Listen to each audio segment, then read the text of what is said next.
साथियों, बीते 10 सालों में भारत ने देश में फिजिकल, डिजिटल और सोशल इंफ्रास्ट्रक्चर पर विशेष बल दिया है। भारत आज दुनिया के उन देशों में शामिल है जहां का इंफ्रास्ट्रक्चर तेज गति से आधुनिक हो रहा है।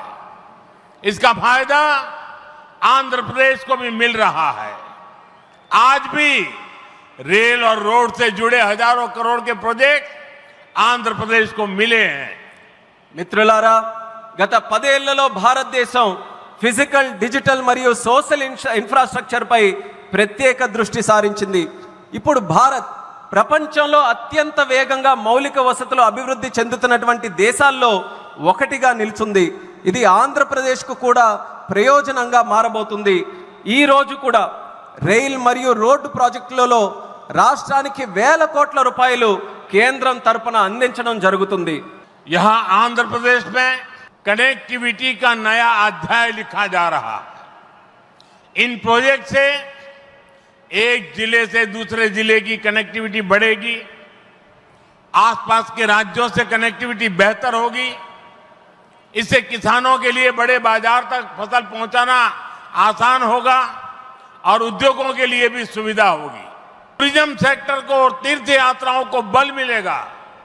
जैसे रेनीगुंटा नायडूपेटा हाईवे से तिरुपति बालाजी के दर्शन आसान होंगे। लोग बहुत कम समय में वेंकटेश्वर स्वामी के दर्शन कर पाएंगे।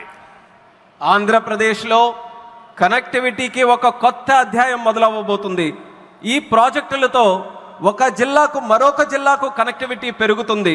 పక్క రాష్ట్రాలతో కూడా అనుసంధానం ఏదైతే ఉందో అది కూడా మెరుగు కాబోతుంది. ఈ ప్రాజెక్టుల వల్ల రైతులకి పెద్ద మార్కెట్లకు తక్కువ సమయంలో తమ పంటని తీసుకొని వెళ్ళడానికి సులభం అవుతుంది. అలాగే ఉద్యోగస్తులు మరియు పారిశ్రామికులు కూడా సౌకర్యం కలుగుతుంది. పర్యాటకం, తీర్థయాత్రలకి ఆ రంగాలకి కూడా ఉపయోగపడుతుంది. ఉదాహరణకు రేణుగుంట నుంచి నాయుడుపేట కొత్త హైవే ఏదైతే ఉందో దాని ద్వారా తిరుపతి వెంకన్న స్వామి వారి దర్శనం చాలా సులభంగా మనకు అవుతుంది.